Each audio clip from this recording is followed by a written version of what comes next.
dan juga memaksa kita untuk berubah. Termasuk juga dalam hal ini, perubahan dalam mengelola SDM kita di organisasi. Tentunya untuk mengelola organisasi dengan mengantisipasi situasi post-pandemic yang akan terjadi di masa depan, maka pimpinan organisasi juga fungsi SDM ya harus mampu memperkuat dasar organisasi yang terdiri atas 9 imperatif. Di sini yang terbagi atas 3 aspek inti atau utama, yaitu menjelaskan siapa kita sesungguhnya sebagai organisasi, lalu bagaimana kita kemudian beroperasi, dan bagaimana kita bertumbuh sebagai organisasi. Nah, aspek pertama yaitu siapa Anda, who we are. Ini berbicara tentang memilih tujuan organisasi Anda, mempertajam nilai-nilai organisasi Anda, kemudian menjadi terinternalisasi perilakunya terhadap seluruh pegawai di perusahaan Anda, dan menjadikan budaya organisasi Anda menjadi satu kekuatan untuk mencapai tujuan tertinggi organisasi Anda. Lalu aspek yang kedua yaitu bagaimana sih organisasi kemudian beroperasi. Ini berhubungan dengan pengambilan keputusan ya, yang semakin hari semakin harus sangat cepat buat seorang leader dalam mengambil keputusan strategis. Lalu kemudian bagaimana sih kita kemudian memperlakukan talenta organisasi sebagai sesuatu yang berharga, nggak cuma sebagai aset saja ya, tapi sesuatu yang jauh lebih tinggi daripada aset yang memang harus kita kelola dengan sangat baik. Dan tentunya harus didukung oleh struktur organisasi yang sangat adaptif sesuai dengan kebutuhan organisasi saat ini. Oke. Lalu aspek ketiga yaitu bagaimana organisasi yang terdiri atas membangun satu platform big data, akselerasi organisasi pembelajaran, dan membangun sebuah ekosistem yang kolaboratif dan saling terintegrasi. Nah, 9 imperatif ini sangat memberikan satu pengaruh yang signifikan ketika kita kemudian mau menyusun satu strategi talenta yang terintegrasi dan mampu mendukung satu pencapaian tujuan organisasi, baik strategi atau tujuan jangka pendek maupun jangka panjang, serta mampu mendukung setiap perubahan, termasuk juga ketika kita harus menghadapi satu situasi post-pandemik seperti saat ini. Satu strategi ketika kita hendak mengelola talenta di dalam organisasi adalah menggunakan Learning Management System atau LMS sebagai tools Anda untuk membantu kita mengelola satu sistem pengembangan talenta kita di perusahaan, yaitu mengelola satu mekanisme pembelajaran dari yang sebelumnya offline menjadi online atau blended learning. Nah, sekarang pertanyaannya adalah mengapa sih kita membutuhkan LMS di perusahaan? Ya, ada 5 manfaat utama bagi organisasi ketika nanti nih misalnya Anda mengimplementasikan LMS sebagai salah satu strategi pengelolaan talenta dalam hal pelatihan dan pengembangan karyawan Anda. Yang pertama adalah menurunkan biaya pelatihan dan pengembangan pegawai. Di sini LMS ya menghilangkan biaya-biaya yang umumnya terjadi. Contohnya misalnya pada pelatihan karyawan, contohnya adalah pelatihan biaya perjalanan instruktur pelatihan untuk menuju ke lokasi pelatihan. Contohnya misalnya si instrukturnya dari Jakarta harus ke daerah atau harus ke site, maka membutuhkan biaya perjalanan baik tiket pesawat, akomodasi, dan sebagainya. Lalu juga perlunya biaya untuk materi cetak peserta. Belum lagi biaya perjalanan dari karyawan, akomodasi, dan lainnya. Dan tentunya ini sangat besar biayanya bila rekan-rekan melihat kembali data ya yang sudah dikeluarkan sebelumnya. Dan tentunya kalau kita berbicara biaya, maka biaya yang harus kita keluarkan itu harusnya optimal, ya, selaras dengan tujuan pelatihan atau produktivitas yang hendak kita capai dari pelatihan pegawai.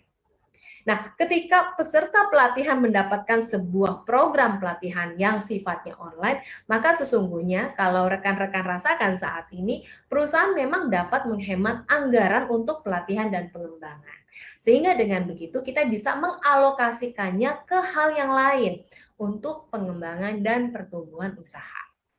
Lalu dengan menggunakan LMS, maka pegawai kita, ya karyawan kita bisa mengakses seluruh materi pada platform LMS Anda.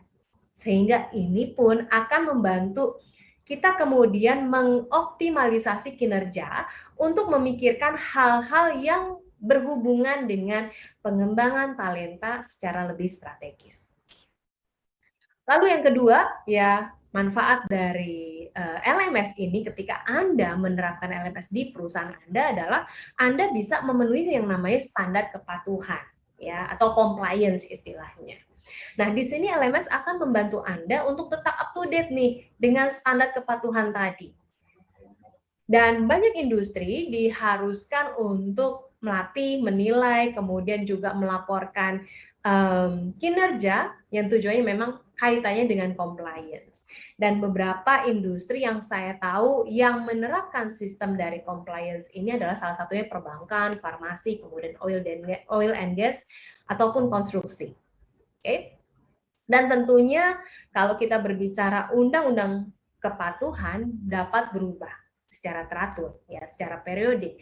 Dan tentunya ini diperlukan sebuah pembaharuan program ataupun modul pelatihan yang seringkali sesungguhnya memakan waktu dan bertambahnya biaya untuk menyelenggarakan pelatihan setiap kali ketika ada perubahan atas aturan atau regulasi tertentu yang harus kemudian kita sampaikan kepada pegawai kita atau karyawan kita.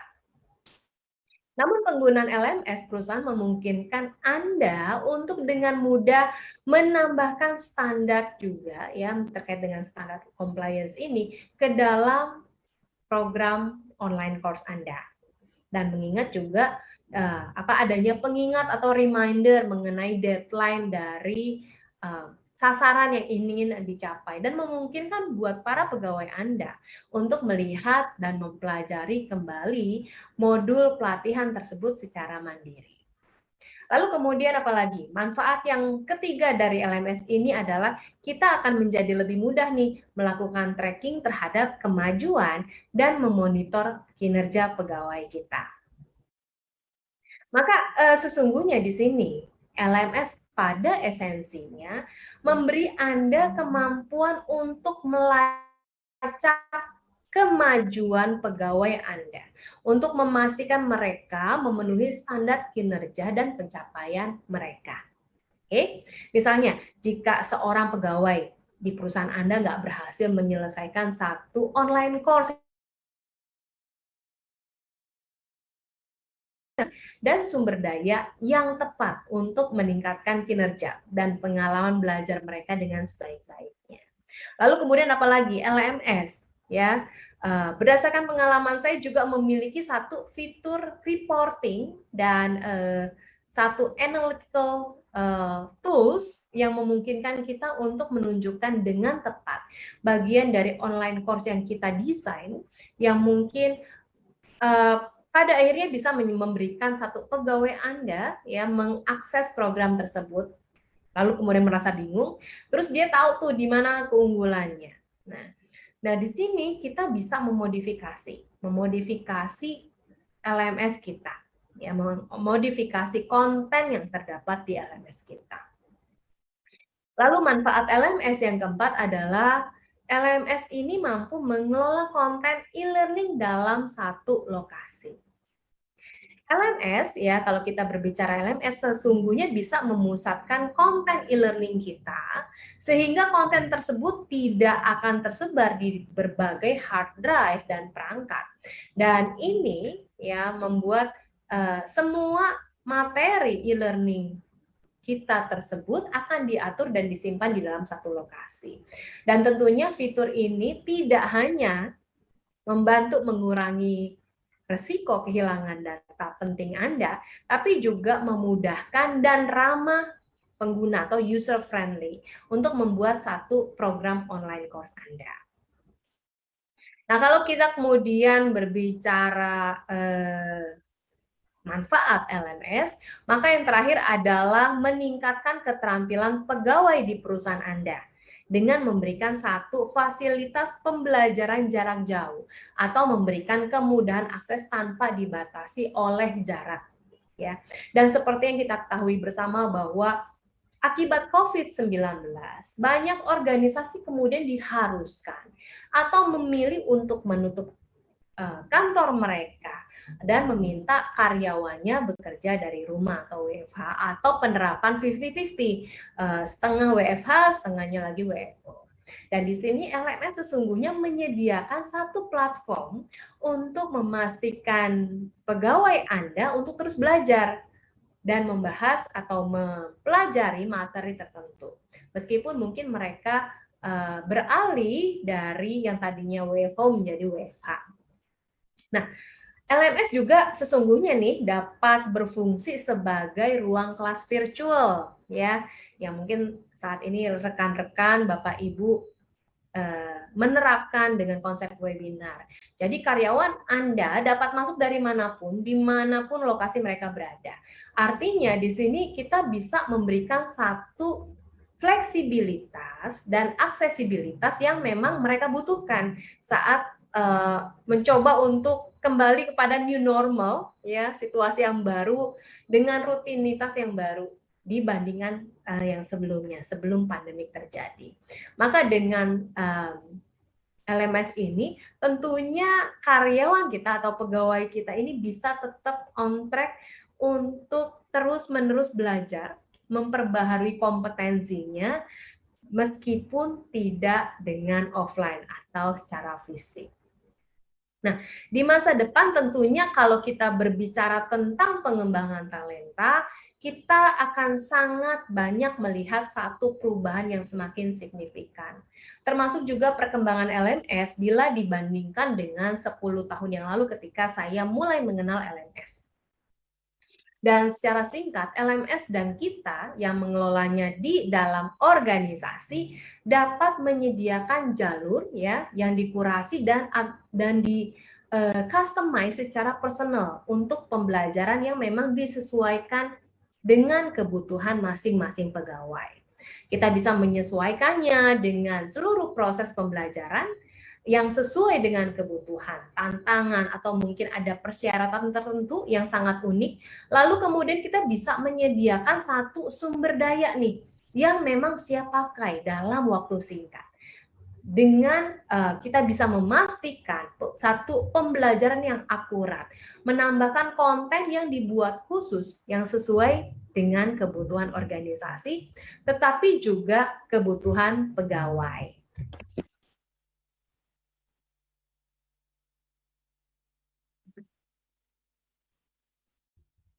Lalu LMS juga menyediakan satu kemampuan untuk menelusuri, untuk melakukan penelusuran atau search, ya, sehingga pegawai dapat menemukan satu sumber daya, modul atau konten lain yang memang saat itu dibutuhkan, serta konten, ya, materi pembelajaran yang tersedia secara offline, sehingga pegawai kita dapat melanjutkan pembelajarannya bahkan tanpa menggunakan koneksi internet. Nah, lalu dalam hal komunikasi dan kolaborasi di sini, ya, LMS bisa menjadi satu fasilitas pendukung dalam menciptakan kolaborasi dan komunikasi jarak jauh yang lebih baik. LMS menyediakan satu online chat rooms, ya, chat room tools komunikasi lain yang memang bisa mendukung satu kelancaran komunikasi, serta program mentorship sehingga pegawai dalam hal ini bisa saling sharing insight dan pengalaman melalui LMS. Oke, selanjutnya, apabila Anda hendak menjadikan LMS ini sebagai satu tools yang membantu Anda dalam mengimplementasikan manajemen talenta yang jauh lebih efektif, maka berikut ini adalah karakteristik dari LMS yang ideal yang bisa Anda miliki atau Anda kembangkan di dalam organisasi Anda. Yaitu yang pertama, pastikan LMS Anda memiliki intuitive interface. Ya, ini sangat penting. Jadi LMS Anda akan sesungguhnya menjadi sangat tidak berguna kalau ternyata interface-nya terlalu rumit atau membingungkan. Jadi pastikan kalau Bapak Ibu akan mengimplementasikan LMS, carilah LMS dengan interface yang mudah dipahami, baik secara back-end maupun front-end. Lalu yang kedua adalah penekanan terhadap feedback. Jadi bagaimana sebuah LMS ini mampu menyediakan satu fasilitas umpan balik kepada pengguna untuk memberikan masukan terhadap kualitas materi, menunjukkan kesalahan ataupun meminta bantuan. Lalu yang ketiga, built-in course authoring, di mana di sini LMS juga memungkinkan Anda bisa membuat satu online course langsung di dalam platform, ya, langsung oleh si instrukturnya. Dan yang keempat adalah cloud based. Dan yang kelima adalah peer learning abilities, di mana pegawai bisa melakukan collaborative learning di dalam satu platform tersebut. Nah, prakteknya di lapangan berdasarkan pengalaman saya dengan klien-klien kami yang menggunakan LMS, bahwa sesungguhnya LMS akan sangat memudahkan implementasi pengembangan talenta kita secara remote seperti kondisi sekarang ini. Dan tentunya saya yakin bahwa ini akan semakin dibutuhkan di masa depan. Nah, pertanyaannya adalah bagaimana sih kita bisa memilih satu LMS yang tepat bagi organisasi kita? Itu pertanyaannya. Dan tentunya pertanyaan ini harus kita dahului dengan keputusan. Pertanyaannya, apakah saya secara organisasi akan membangun LMS secara mandiri, menggunakan vendor, atau menggunakan satu LMS yang siap pakai yang memang sudah semakin banyak tersedia akhir-akhir ini. Nah, sebelum memilih LMS yang sesuai, pertama-tama identifikasi dulu kebutuhan perusahaan Anda seperti apa. Tentukan dulu tujuan dan target yang hendak ingin Anda capai melalui LMS ini. Dan di sini juga sangat penting ya buat kita mengetahui nih dengan tepat siapa sih sesungguhnya audiens kita atau pegawai Anda. Seperti apa karakteristiknya? Berapa rentang usia pegawai Anda? Lalu kemudian apakah pegawai Anda di sini memiliki skill level yang bervariasi? Bagaimana technical savvy dari pegawai Anda? Dan di mana mereka akan belajar? Apakah mereka pakai laptop atau mungkin mobile device yang lain? Lalu berapa banyak sih pegawai Anda yang akan mendapatkan pelatihan dan seterusnya? Lalu tahap kedua adalah definisikan LMS requirement Anda. Kemudian eksplorasi pasar Anda, cari vendor yang sesuai dengan LMS requirement yang sudah ditetapkan. Kemudian evaluasi vendor Anda, gali informasi tentang vendor LMS Anda. Sudah berapa lama sih dan siapa customer dari vendor tersebut? Lihat produk documentation-nya dan video tutorials tentunya. Juga peroleh juga nih informasi mengenai technical support yang mereka punya dan seberapa baik mereka mampu menghandle update atas LMS tersebut. Lalu tahapan selanjutnya adalah tes LMS tersebut. Ya, pastikan di sini LMS tersebut memiliki satu fitur yang Anda perlukan dan perhatikan juga interface-nya. Lalu minta juga mereka untuk melakukan demonstrasi. Jadi penting sekali minta mereka melakukan demonstrasi atas platform LMS tersebut serta fleksibilitas dan proteksi data pegawai Anda. Dan yang terakhir adalah pilih LMS yang Anda anggap terbaik, termasuk juga pertimbangan biaya atas anggaran ya yang sudah Anda susun dan ROI yang akan Anda peroleh setelah menggunakan LMS tersebut. Oke. Dan terakhir, ketika Anda hendak membangun LMS di perusahaan Anda, beberapa hal yang harus Anda perhatikan terkait fitur LMS.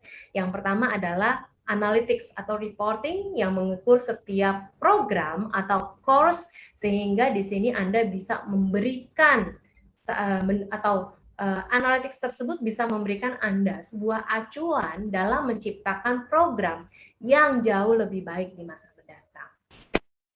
Lalu yang kedua, perhatikan mobile capabilities-nya, yaitu apakah pegawai Anda bisa mengakses program tersebut di mana saja, entah mereka pakai laptop atau mungkin mobile device dan sebagainya. Ketiga, harus ada gamification. Nah, ini penting. Kenapa? Karena ini adalah sebuah sarana active learning. Karena yang seperti yang kita tahu, kalau online, kalau cuma mereka belajar video tanpa mengalami, biasanya kemampuannya tidak menjadi lebih dalam. Sampai dengan tataran knowledge, belum sampai dengan understanding. Lalu berikutnya adalah customer support, yang memang menyediakan satu format komunikasi, entah lewat telepon, chat, dan sebagainya. Kemudian pastikan adanya third party integration, di mana Anda bisa menghubungkan nih video dan software animasi untuk menciptakan satu materi pembelajaran yang lebih menarik, atau dengan aplikasi talent management yang Anda miliki. Selanjutnya adalah various content format yang bisa mensupport video, PowerPoint, webinars, audio files, lalu kemudian downloadable documents, dan VR or AR capability. Lalu kemudian AI untuk rekomendasi secara personal dan menampilkan journey learning-nya seseorang.